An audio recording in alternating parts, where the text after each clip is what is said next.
If you can relax into life, you're gonna be okay. How can you not be okay if you learn how to relax into life? This is gonna be a pretty advanced teaching in this video, but it's gonna be really powerful. So what do I mean here by relaxing into life? This means relaxing into everything that you experience. This means embracing life and what it is and learning to relax into it. This doesn't mean being in a particular state all the time of relaxation, like maybe you feel calm, right? It's not gonna last, right? That's a temporary state. It means when you're angry, you're able to surrender into anger. When you feel like you have a need that you need to fulfill, you can surrender into that need. When you feel sad, you can relax. You can surrender into sadness. The fact that you're going to die one day, you can relax into that. This is very, very counterintuitive because all these things that I'm kind of telling you right now, these are the things that you kick and scream against a lot. These are the things that you like to avoid, for example. You don't want to relax into them. You want to change them. You don't want it to be this way. You think life is wrong. You think this is bad. You judge experience. What I'm saying is that give that up. Learn to relax into life and the truth of it, and you'll be okay. This does not mean that you're going to get every little thing that you want whenever you want it. Right? I'm really trying to give you something profound in this video. This means something far greater than that. The reality is that you're not going to be okay getting everything you want when you want it. Number one, life doesn't work like that, so the strategy sucks. And number two, the second you get what you want, it's not going to take long for some other kind of disturbance to occur, and then you want something in order to get rid of that disturbance, right? A lot of our wanting, our desiring, what's going on? We have a disturbance in our mind, in our being, and our mind is trying to auto-correct this. It's got to find a way to get rid of this disturbance. So it pulls us, it attracts us towards something, or it repels us from something in a way to kind of correct this disturbance. We're suffering, and we don't want to be suffering. And this never really works to actually fulfill us or to help us to just be okay. Not that wanting is bad. We can learn to want more consciously. But let's just return to the concept of this video. If you learn to relax into life, you'll be okay. If you want to avoid it, kick and scream, be attracted to this thing, repulsed by that, you're kind of all over the place, you're not going to be okay. You're always avoiding it. You're always at war with it. You're always easily thrown off. It doesn't take much to throw you off. You're not capable of easing into all that life is, right? I'm not saying that you're going to learn how to do this in 5 minutes or just by watching this video. I'm trying to give you a project here for years to come, for the rest of your life, for the most part. Learning to accept your death, and when the moment comes, surrendering into it, right? I mean, that's not easy. It's very difficult. Learning to embrace the parts of you that you don't like, very, very difficult stuff for a lot of people. It gets easier as you do it, and it gets very, very enjoyable, right? I don't want you to think that I'm just trying to send you to hell here, right? But funny enough, when you're able to relax into life and all that it is, it's a source of energy. It's a source of fulfillment. In fact, the avoidance, the resistance, the struggle against life, the needing it to be something other than what it presently is, the inability to love it exactly as it is, the inability to see its magic exactly as it is, this is the problem. The problem is not you're not getting enough of the things that you want and life sucks, and life is stupid, and this shouldn't exist, and that shouldn't exist. This is a very arrogant position to take. The problem is that your perception of life is flawed, and the way you relate to yourself and to life, this is generating suffering. So if you learn how to relax into what's true, because what's true is what is actual, what's true is what is, what's true is what exists, you're going to be okay. You're going to be okay with life. If you're able to relax into what's true, by the very definition of that, you're going to be okay. All right, so the game of just always needing to get what I want, that's not going to fly. Right? Not that you are going to stop wanting, but I'm going to encourage you to want a bit more consciously and to see what your mind's really doing there. All right, let's kind of move on. So if you can relax into each feeling, situation, circumstance, and truth, you're going to live an extremely happy life. Just straight up. If you can relax and learn to love life through each experience, embracing it fully, you're going to love life. Of course you are. If you can learn to see your anger with compassion, or to meet the inner child inside of you with an open heart, you're not going to want to disassociate from these parts of you. You're not going to want to be at war within yourself. So this principle of relaxing into life, essentially surrendering into life, it applies with everything, with your inner world and with your outer world. A breakup is really hard, but if you can relax into the reality of breaking up, it ceases to actually be a horrible experience that should be avoided and judged, and it's bad and it shouldn't be happening, and all this kind of stuff, all this junk that just kind of clogs us up emotionally and energetically and psychologically. If you can relax into a breakup, you're going to feel a lot of grief. You're going to feel your heart hurt.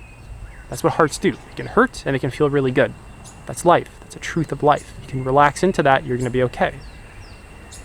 Right? If you relax into the breakup, you're going to feel grief. It's hard. Right? There's going to be challenges. There's going to be a lot of growth that happens as you grieve. Right? Grief and loss, trauma, these are all catalysts for growth in a lot of ways.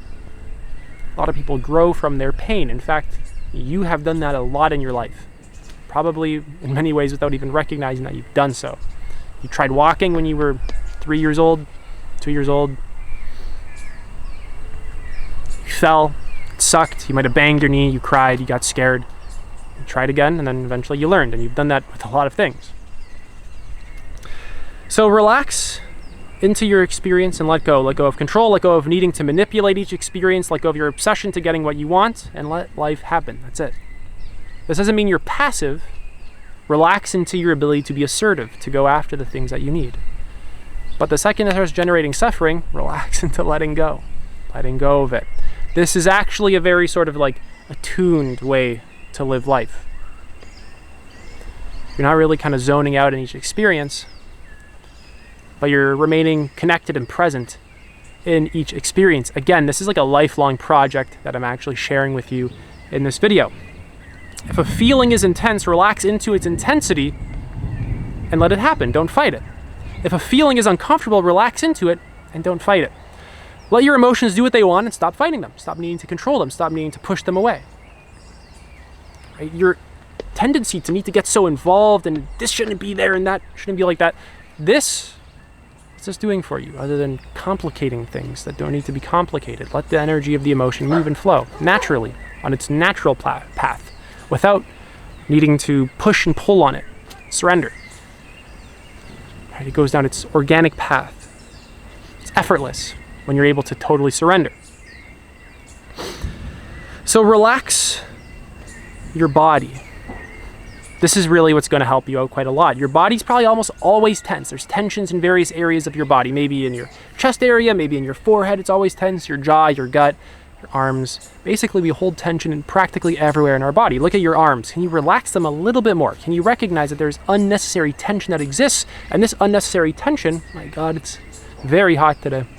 This unnecessary tension is fueling some unnecessary suffering. It's actually driven by things like fears and feelings that you don't want to feel, energies that are trapped inside of you that you don't really want to acknowledge. So relax into connection with others. Relax your body. Relax into the fact that you're going to die. Relax into the feelings that you avoid. Relax into doing work. Relax into relaxing. A lot of people can't even relax. A lot of people have a lot of trouble relaxing. Right? We got a lot of workaholics in the world. Relax into relaxing. Relaxing makes them uncomfortable. I hope the camera caught that thunder. That was really loud. So relax and learn to let go. Let go of control. Let go of needing everything to be the exact way you want whenever you want it. You're not a child. Okay? You're not a child on Christmas. This doesn't mean that there's anything bad about you wanting things. You don't start repressing wanting. But you're not a slave, right? This constant craving, wanting, addiction, being attracted to this, pulled away from that, repelled by that. This is the activity of your lowest self. Just desiring and craving all day. Again, no shame and there's just literally no shame and judgment around that. This is a massive aspect of human nature, especially as we, if we live very unconsciously. But you don't need to live unconsciously. Now, when you learn to actually physically relax your body, this is a massive shift for you. Your body's highly intelligent. Your body is extremely wise, and the more you're able to be in it, the easier this goes. The more your body's unregulated, the more you're disconnected from it, the harder this is. It anchors you, and you feel its intelligence, its energetic intelligence. Most people are absolutely disconnected from their body. They mistreat it, they feed it poor food, they don't meditate, they don't shine enough attention on it, they don't exercise it, they numb themselves, right? Sticking to just the mindfulness aspect, they just don't shine attention on it. They don't attune to their body and its wisdom. There's a just reservoir of wisdom right here, of just energetic, non-linguistic wisdom. Connects you with your intuition, connects you with your instincts, connects you with your true desires, your true needs, your true feelings, your true nature. And we push it away. We even shame it. We shame naked bodies. Right? There's a lot of shame around sexuality in our culture, shame around nudity. Not that we should all walk around naked, right? Like, interpret what I'm saying here properly. But there's a lot of shame around the body. What the hell is that? What's going on there? So, as you're able to relax, you realize that you're pure consciousness. Your consciousness just appearing as form. And that nothing can actually ever touch you. Nothing can actually touch your real nature, the pure awareness that you actually are. And you aim to bring this pure awareness into every aspect of form. Right? You aim to live this life.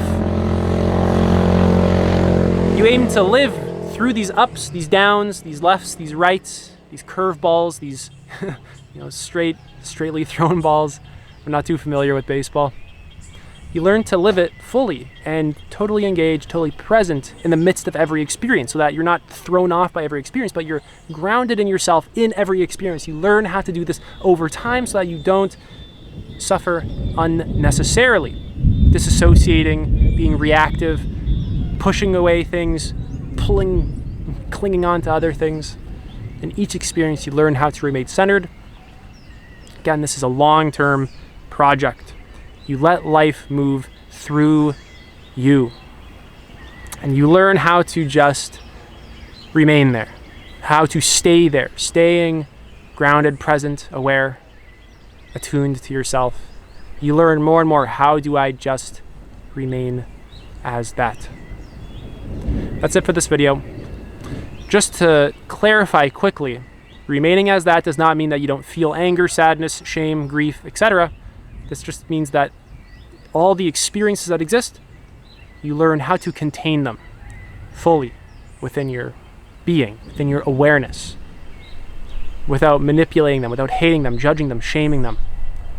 You learn to have an open heart to life, regardless of what's kind of being shown to you, regardless of what's being put in front of your awareness. All right, it's extremely hot outside. I need to go. If you guys enjoyed this video, leave a thumbs up. It helps me out. Remember to hit subscribe. Comment if you have any questions. If you want to work with me, you can apply to do so. Link is in the pinned comment. Take it easy.